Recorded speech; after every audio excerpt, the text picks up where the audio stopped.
Hello दोस्तों, नमस्कार। अंकित classes घुईसानाथ में आपका स्वागत है। आज हम पार्ट 6 की चर्चा करेंगे, जो आप व्यू में इम्पोर्टेंट क्वेश्चन की श्रृंखला चल रही है। तो आज का जो हमारा क्वेश्चन होगा, ये हर बार बोर्ड एग्ज़ाम में 8 नंबर का क्वेश्चन आता है। हर बार ये टाइप का आता है, सिर्फ संख्या आपको बदल देगा और 8 नंबर का हर बार बोलेगा। तो आज की जो हमारा सवाल है वो दिया हुआ है कि x plus y plus z बराबर दिया हुआ है 6 और वाई प्लस 3z का मान दिया हुआ है 11 और x minus 2y plus Z का मान दिया हुआ है 0। ये आया हुआ है को आप व्यू विधि से हल कीजिए। 2020 में आया हुआ है और 8 नंबर का। कितने नंबर का? 8 नंबर का। अब यहाँ ध्यान देना, अगर हम इस सवाल की चर्चा करें तो सबसे पहले अगर हमको एक्स वाई जेड का मान निकालना है, एक्स वाई जेड का मान क्या करना है, बताना है। अब यहाँ ध्यान देना, इसको हल करने के लिए हमारा एक फार्मूला होता है ए एक्स बराबर बी और ए एक्स बराबर बी। तो यहाँ से जो x का मान निकल जाएगा, ध्यान देना, इधर a है उधर जाएगा तो a इनवर्स हो जाएगा। तो ए एक्स बराबर a इनवर्स b। अब यहाँ ध्यान देना, अगर यहाँ हमको a का मान चाहिए तो जो a होता है ये गुणांक होता है। क्या होता है? गुणांक। अब यहाँ ध्यान देना, एक गुणांक क्या होता है, जो एक्स वाई जेड है, इसी के सामने जो लिखा होता है यही गुणांक होता है। मतलब जो एक्स वाई जेड के आगे होता है वही हमारा क्या होता है, गुणांक होता है। अब यहाँ ध्यान देना, यहाँ पे x के आगे 1 है, y के आगे 1 है और z के आगे भी कितना है, 1 है। अब यहाँ ध्यान देना, यहाँ पे x तो है नहीं, तो हम यहाँ से इसको लिख सकते हैं कि 0x लिख सकते हैं। भाई किसी भी नंबर में या किसी भी अवयव में अगर 0 से गुणा कर दिया जाए तो पूरा मान क्या हो जाता है, 0 हो जाता है। अब यहाँ ध्यान देना, यहाँ पे 0 है, यहाँ पे कितना है, 1 है, यहाँ पे 3 है, यहाँ पे 1 है, यहाँ पे ध्यान देना साइन के साथ लिया जाएगा। भाई प्लस है, प्लस लिखो चाहे ना लिखो। यहाँ पे -2 है, उसी तरह यहाँ पे कितना है, 1 है। तो ये हो गया a का मान। और जो x का मान होता है ये एक्स वाई जेड ही होता है। मतलब जो एक्स वाई जेड, यहाँ पे जो मान लो यहाँ पी क्यू आर होता है तो यहाँ पी क्यू आर लिखते, एक्स वाई जेड है कुल, इसलिए यहाँ पे एक्स वाई जेड लिखेंगे। अब यहाँ ध्यान देना बराबर, अगर हमको अब क्या चाहिए, b का मान। क्या चाहिए? b का मान। तो यहाँ ध्यान देना, ये a हो गया, ये x हो गया और ये b जो बराबर के उधर होता है, मतलब लेफ्ट साइड में, यही b का मान होता है। तो 6, 11 और 0। अब यहाँ ध्यान देना, हमको a है, अब चाहिए का x का मान, मतलब x का मान ये हो गया, a इनवर्स चाहिए। तो ये a है और ये b है। अब यहाँ ध्यान देना, अगर हमको a इनवर्स चाहिए तो इसके पहले वाले वीडियो में हम a इनवर्स निकालना सीख गए हैं। चलो एक बार फिर से ध्यान देना। तो a इनवर्स का जो फार्मूला होता है वो होता है 1/mod a into adjoint a। Formula का होता है 1/mod a, a इनवर्स बराबर 1/mod a into adjoint a। अब यहाँ ध्यान देना, हमको सबसे पहले mod a का मान निकालना होगा। क्या निकालना होगा? mod a का मान। अब यहाँ ध्यान देना, mod a का मान निकलेगा कैसे? तो सबसे पहले ये हमको पता है कि ये a11 है, ये a12 है और ये a13 है। यदि a11 a12 का नहीं है समझ में आता आपको तो इसके डिस्क्रिप्शन बॉक्स में लिंक है, आप जाके देख लीजिए पहले वाले वीडियो को। हालांकि यहाँ पूरा समझ में आएगा आपको 100%। अब यहाँ ध्यान देना, अगर हम a11 की बात करें तो जो mod a का मान निकलेगा, ध्यान देना यहाँ पे 1 लिख लो। अब यहाँ ध्यान देना, इसका जो गुणा का नियम होता है, तो गुणा का नियम पहले ऐसे गुणा होगा फिर ऐसे गुणा होगा, इसको याद रखना, ठीक? यही गुणा का नियम है। अब यहाँ ध्यान देना, अगर हम a11 की बात करें तो ये ऐसे कटा और ये ऐसे कटा। अब बच क्या रहा है, 1 3 -2 और 1 बच रहा है, 1 3 -1 और 2। अब हम जानते हैं कि 1 का गुणा 1 के साथ, तो 1 इकन्नम कितना हो जाएगा, 1 और बीच में माइनस लगता है।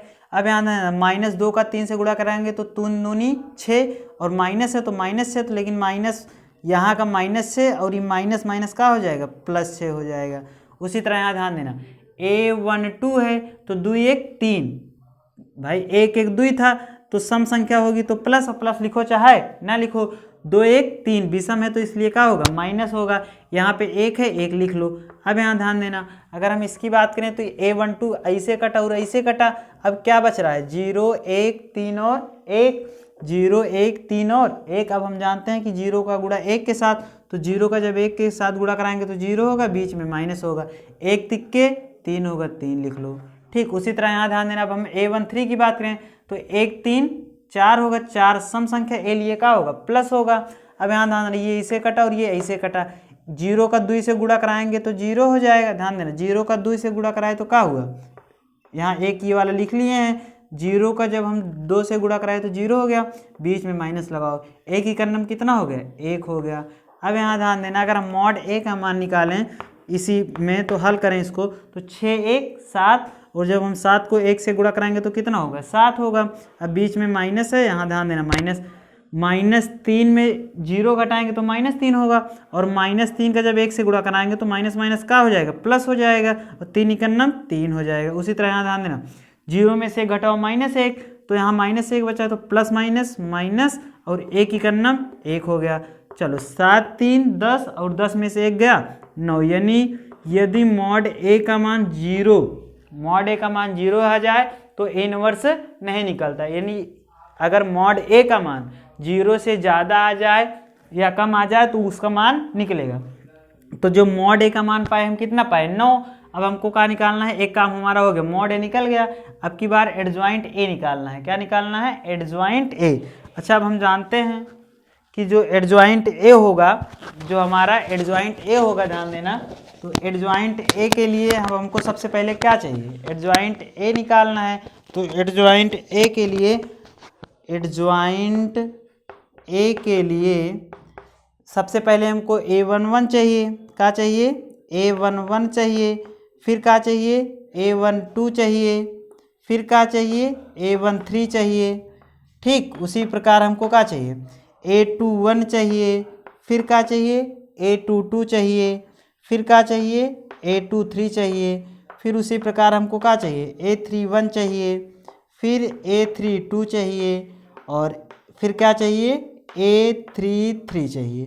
अब यहाँ ध्यान देना, अगर हम बात करें A11 की तो पहली पंक्ति पहला स्तंभ, पहली पंक्ति पहला स्तंभ। यहाँ ध्यान देना, जब हम पहली पंक्ति पहले स्तंभ की बात करेंगे तो पहली पंक्ति हो गई और पहला स्तंभ हो गया। तो अब यहाँ ध्यान देना, जब हम मॉड ए का मान निकालते थे जो कटता था उसको लिखते थे, लेकिन जब हम एडजॉइंट ए में निकालेंगे तो जो कटेगा उसको छोड़ देंगे, उसको नहीं लिखेंगे।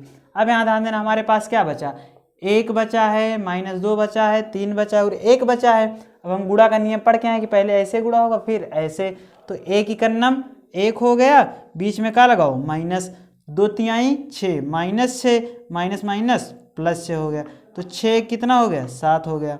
अब यहाँ ध्यान देना, उसी प्रकार अब हमको क्या चाहिए, A12 चाहिए, मतलब पहली पंक्ति दूसरा स्तंभ। तो पहली पंक्ति हो गई और स्तंभ कौन सा चाहिए, पहला स्तंभ दूसरा स्तंभ। अच्छा, अब बताओ क्या बच रहा है, 0 1 3 1 बच रहा है। अब हम जानते हैं कि 0 का गुणा 1 के साथ तो 0 हो गया, बीच में माइनस लगा लो। 1 तिक्के कितना हो गया 3 हो गया, और जब हम 0 में से 3 घटाएंगे तो कितना होगा -3 होगा। उसी प्रकार A13 चाहिए, पहली पंक्ति तीसरा स्तंभ, पहली पंक्ति तीसरा स्तंभ। तो ध्यान देना, ये हमारी पहली पंक्ति हो गई और पहला स्तंभ दूसरा स्तंभ तीसरा स्तंभ। अच्छा बताओ क्या क्या बच रहा है, 0 1 1 और -2 बच रहा है। अब हम जानते हैं कि 0 का गुणा जब -2 से कराएंगे तो कितना होगा 0, बीच में क्या लगेगा माइनस। अब 1 का जब 1 से गुणा कराएंगे तो कितना होगा 1 हो जाएगा। जब हम 0 में से -1 को घटाएंगे तो कितना हो जाएगा -1 हो जाएगा। अब यहाँ ध्यान देना, अगर हम A21 की बात करें तो इसका मतलब ये हुआ कि दूसरी पंक्ति पहला स्तंभ। यहाँ ध्यान देना, ये पहली पंक्ति हो गई, ये क्या हो गई पहली पंक्ति हो गई, और ये दूसरी पंक्ति हो गई और पहला स्तंभ। अब बताओ यहाँ से क्या क्या बचा, 1 1 -2 और 1 बचा ना। अब यहाँ ध्यान देना, जब हम 1 का गुणा 1 के साथ कराएंगे तो 1 इकन्नम 1 हुआ, बीच में माइनस लगाओ। जब -2 का 1 से गुणा कराएंगे तो -2 इकन्नम -2, और ये माइनस पहले से है तो माइनस माइनस क्या हो जाएगा +2 हो जाएगा। तो 2 1 कितना हो जाएगा 3 हो जाएगा। उसी तरह A22 चाहिए, तो दूसरी पंक्ति दूसरा स्तंभ। तो ध्यान देना, ये पहली पंक्ति हो गई और ये दूसरी पंक्ति हो गई, और पहला स्तंभ और दूसरा स्तंभ। अब यहाँ ध्यान देना, यहाँ पर भी एक बच रहा है, यहाँ पर भी एक बच रहा है, यहाँ पर भी एक और यहाँ पर भी एक। अब हम जानते हैं कि एक इकन्नम एक होगा, बीच में माइनस लगाओ, एक इकन्नम एक होगा। अब हम जानते हैं एक से एक का हो जाएगा, कट जाएगा, 0 आ जाएगा। अगर हम बात करें A23 की, किसकी बात करें, A23 मतलब दूसरी पंक्ति तीसरा स्तंभ, दूसरी पंक्ति तीसरा स्तंभ। अब यहाँ ध्यान देना, ये पहली पंक्ति हो गई और ये दूसरी पंक्ति हो गई, दूसरी पंक्ति हो गई, तीसरा स्तंभ चाहिए। तो पहला स्तंभ, दूसरा स्तंभ, तीसरा स्तंभ। अब यहाँ बताओ क्या बच रहा है, एक एक एक -2 बच रहा है। अब हम जानते हैं कि एक का गुणा -2 के साथ, तो एक का जब -2 उससे गुणा कराएंगे तो एक दुक्के दुई, मतलब -2 हो गया। अब यहाँ ध्यान देना, बीच में क्या लगेगा, माइनस।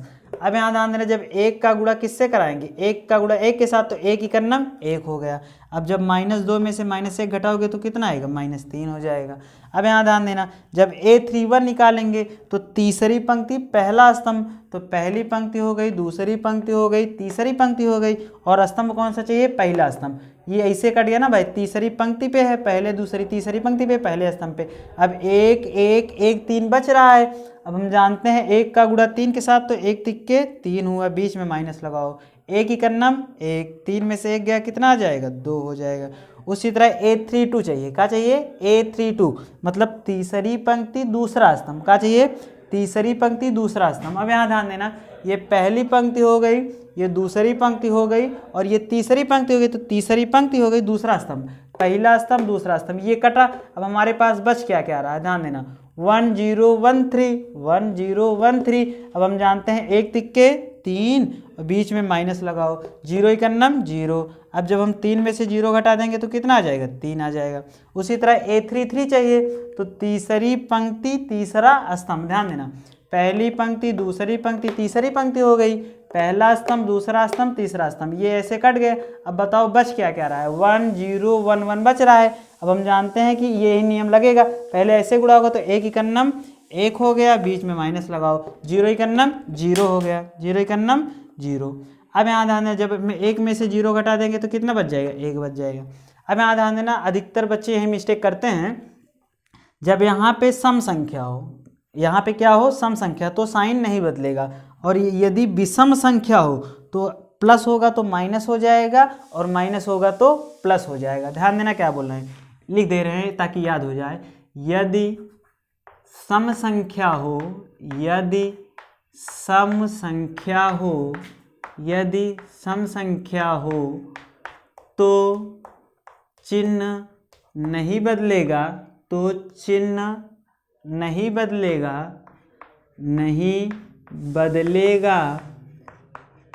लेकिन विषम संख्या हो, लेकिन अगर विषम संख्या हो, लेकिन अगर विषम संख्या हो तो चिन्ह बदल जाएगा, तो चिन्ह बदल जाएगा। अब यहाँ ध्यान देना, हमारे कहने का मतलब ये हुआ कि यदि सम संख्या हुई तो चिन्ह में कोई परिवर्तन नहीं होगा, और यदि विषम संख्या हुई तो चिन्ह का हो जाएगा, बदल जाएगा। अब यहाँ ध्यान देना, जो वहाँ पे लिखे हैं यहाँ पे क्या होगा। अब यहाँ से बताओ कि एक एक का हुआ 2, तो सम संख्या चिन्ह नहीं बदलेगा, 2 1 3 विषम संख्या हुई ना भाई, विषम संख्या हो तो चिन्ह का हो जाएगा, बदल जाएगा, यानी यहाँ पे कुछ नहीं प्लस था, अब का हो जाएगा माइनस। 3 1 4 सम संख्या, चिन्ह नहीं बदलेगा। 1 2 कितना 3, तो 3 विषम संख्या, तो माइनस है तो क्या हो जाएगा, प्लस। 2 2 4 सम संख्या, मतलब चिन्ह नहीं बदलेगा। 3 2 5 मतलब विषम में कोनो चिन्ह नहीं है, तो विषम में तो यहाँ प्लस होगा तो क्या होगा, माइनस। उसी तरह यहाँ ध्यान देना, 3 1 4 4 मतलब सम संख्या, चिन्ह नहीं बदलेगा। 3 2 5 विषम हुआ तो माइनस है तो क्या हो जाएगा, प्लस हो जाएगा। 3 3 6 चिन्ह नहीं बदलेगा। अब यहाँ ध्यान देना, अगर हम बात करें आगे इस सवाल की, तो अब जो एडजॉइंट ए का मान हम निकालेंगे, एडजॉइंट ए, तो एडजॉइंट ए का जो मान होगा, जहाँ पे जो अवयव है उसको वहाँ पे लिख लो। ध्यान देना, A11 कहाँ पे है, A11 यहाँ पे है भाई, यहाँ A11 A12 A13 लिखा जाएगा, तो A11 कितना है 7 है, A12 कितना है 3 है, A13 कितना है -1 है, A21 कितना है -3 है, फिर क्या होगा A22 का होगा 0 है, A23 का है 3 है, A31 का है 2 है, भाई यहाँ A32 लिखा जाएगा मतलब -3 लिखा जाएगा, यहाँ A33 लिखा जाएगा मतलब 1, और ऊपर का लगेगा डैश। अब यहाँ ध्यान देना, जब हम एडजॉइंट ए निकालते हैं तो ऊपर डैश, तो डैश का मतलब चाहे डैश लिखा रहे और चाहे टी लिखा रहे, इसका मतलब होता है ट्रांसपोज। क्या होता है? ट्रांसपोज। इसका मतलब हुआ कि पहली पंक्ति पहले स्तंभ में बदलेगी और दूसरी पंक्ति दूसरे स्तंभ में और तीसरी पंक्ति तीसरे स्तंभ में। अब यहाँ ध्यान देना, अगर हम एडजॉइंट ए की बात करें तो ध्यान देना, एडजॉइंट ए का जो मान होगा, पहली पंक्ति यहाँ पे क्या लगा डैश, तो पहली पंक्ति ध्यान देना, ये पहली पंक्ति है तो ये बदल जाएगी पहले स्तंभ में। ध्यान देना, ये 7 आगे था तो ये 7 ऊपर और 1 पीछे है तो 1 कहाँ जाएगा? नीचे। तो पहली पंक्ति पहले स्तंभ में बदल जाएगी, मतलब 7 3 -1। अब दूसरी पंक्ति है तो दूसरी पंक्ति दूसरे स्तंभ में बदल जाएगी, मतलब -3 0 3। उसी तरह यहाँ ध्यान देना, पहली पंक्ति पहले स्तंभ में, दूसरी पंक्ति दूसरे स्तंभ में और तीसरी पंक्ति तीसरे स्तंभ में, मतलब 2 -3 और 1। ठीक, ये तो एडजॉइंट ए का मान मिल गया। अब हमको चाहिए का ए इनवर्स, का चाहिए ए इनवर्स। अब हम यहाँ ध्यान देना, अगर हम ए इनवर्स की बात करें तो 1/mod A into adjoint A हम पढ़ के आए हैं, 1/mod A into adjoint A. अब यहाँ ध्यान देना, ए इनवर्स बराबर 1/mod A का मान कितना पाए हो? mod A का मान कितना है? 9, तो 9 लिख लो। अब एडजॉइंट ए की बात करें तो एडजॉइंट ए कहाँ निकाले हो? ये निकाले हो, ये निकाले हो 7 -3 2 3 0 -3 -1 3 और 1। ये हमारा क्या हो गया? ए इनवर्स का मान मिल गया। अब हम फार्मूला क्या पढ़ के आए हैं कि जो हमारा x का मान होगा, x का जो मान होगा वो होगा ए इनवर्स बी होगा। x का मान क्या होगा? ध्यान देना, x का मान क्या होगा? A inverse B. अब यहाँ ध्यान देना, x के स्थान पे क्या है? x y z। x के स्थान पे क्या है? x y z है। अब यहाँ ध्यान देना, हमें ए इनवर्स का मान निकाल के आए हैं, तो ए इनवर्स का मान क्या है? 1/9, 1/9 7 -3 2 3 0 -3 -1 3 1। अब यहाँ ध्यान देना, ये हो गया ए इनवर्स हो गया। अब यहाँ का एक्स का मान x y z, A inverse का मान ये हो गया, और बी का मान कहाँ पे? ये 6 11 0। भाई ये ए था, ये एक्स था और ये बी था, तो यहाँ ध्यान देना, जो बी का मान पाए 6 11 0 पाए। बी का मान कितना पाए हैं? 6 11 0। अब इसके पहले हम गुणा सिखा के आए हैं कि जो गुणा होगा, ध्यान देना, एक्स वाई जेड, ये इसे इधर ही रहेगा। अब यहाँ ध्यान देना, अगर हम इसकी बात करें गुणा की, तो 1/9 इसे लिख लो। अब यहाँ ध्यान देना, जो पहली पंक्ति होगी इसको गुणा कराएंगे पहले स्तंभ में, इसमें एक स्तंभ है ना, गुणा का नियम तो यही होता है कि ए में स्तंभों की संख्या और बी में पंक्तियों की संख्या। तो ए में कितने स्तंभ? एक स्तंभ, 2 स्तंभ ना, गलत, एक पहला स्तंभ, दूसरा स्तंभ, तीसरा स्तंभ। तो ए में 3 स्तंभ हुए। ए में कितने स्तंभ? 3 स्तंभ। और बी में देखो पंक्ति कितनी है, पहली पंक्ति, दूसरी पंक्ति, तीसरी पंक्ति, मतलब तीसरी पंक्ति। तो 3 × 3, मतलब जो गुणा है ये क्या है? संभव है। इधर देखो, ए वो इधर। अब यहाँ ध्यान देना, तीसरी पंक्ति मतलब 3 पंक्ति और 3 स्तंभ है, मतलब गुणा संभव है। अब यहाँ ध्यान देना, तो अगर हम गुणे की बात करें तो ध्यान देना, पहली पंक्ति को उठाएंगे पहले स्तंभ के पास ले जाएंगे। तो ध्यान देना, जो 7 है ये किसके पास जाएगा? 6 के पास, -3 11 के पास, और 2 किसके पास जाएगा? 0 के पास। मतलब इसका 7 का नियम होता है। तो ध्यान देना, 7 छंग 42, बीच में क्या लगेगा? प्लस, -3 को जब हम 11 से गुणा कराएंगे तो 11 तिहाई 33, और यहाँ पे क्या है? माइनस, तो -33। प्लस में ध्यान देना, जब 2 का 0 से गुणा कराएंगे तो क्या हो जाएगा? 0। उसी प्रकार ध्यान देना, जब हम दूसरी पंक्ति को उठाए तो पहले स्तंभ में गुणा कराएंगे। तो ध्यान देना, ये आगे वाला 3 है, ये बीच में 0 है, यहाँ पे -3। जब ये इधर जाएगा तो ध्यान देना, 3 कहाँ पे जा रहा है? 6 के पास, 0 11 के पास जा रहा है और 3 0 के पास, तो 36 18 हो गया। बीच में क्या लगेगा? प्लस, 0 का 11 से गुणा कराएंगे तो 0, फिर प्लस, -3 का गुणा कराएंगे तो 0 हो जाएगा। उसी तरह ध्यान देना, तीसरी पंक्ति को उठाए तो -1 इधर है, 3 बीच में है, 1 इधर है। ध्यान देना, जब ये ऐसे जाएगा तो गुणा क्या हो जाएगा, -1 ऊपर चला गया 6 के पास तो -6 करना, -6 3 चला गया 11 के पास तो 11 तिहाई के 33 हो गया। और 1 किसके पास गया, 0 के पास तो 1 0 का हो गया 0। अब यहाँ ध्यान देना, हमारा यही x y z का जो मान होगा, ध्यान देना क्या होगा, 42 plus minus -33 plus 0, 18 plus 0 plus 0, ठीक। 18 में सब जोड़ोगे 0 0 तो क्या हो जाएगा 18। 6 में से 33 घटाओगे तो ध्यान देना, जब हम 33 में से 6 घटाएंगे तो 27 आएगा। कितना आएगा, 27। अब यहाँ ध्यान देना, इसको और साल पकड़ लो, घटा लो। x y z, जो x y z का मान होगा वो कितना होगा, 42 में से 33 घटाओ तो यहाँ 1/9 लिखा है, 1/9 यहाँ पर भी लिख लो, 1/9 यहाँ पर भी लिख लो। तो 42 में से 33 घटाओ तो 7 42 7 2 9, 42 में से जब 33 घटाओगे तो कितना आएगा, 9 आएगा। इधर कितना आएगा, 18 है, इधर कितना है, 27 है, ठीक। अब यहाँ ध्यान देना, 1/9 इधर बाहर है तो 1/9 इसमें भी जाएगा, 1/9 इसमें भी जाएगा और 1/9 इसमें भी।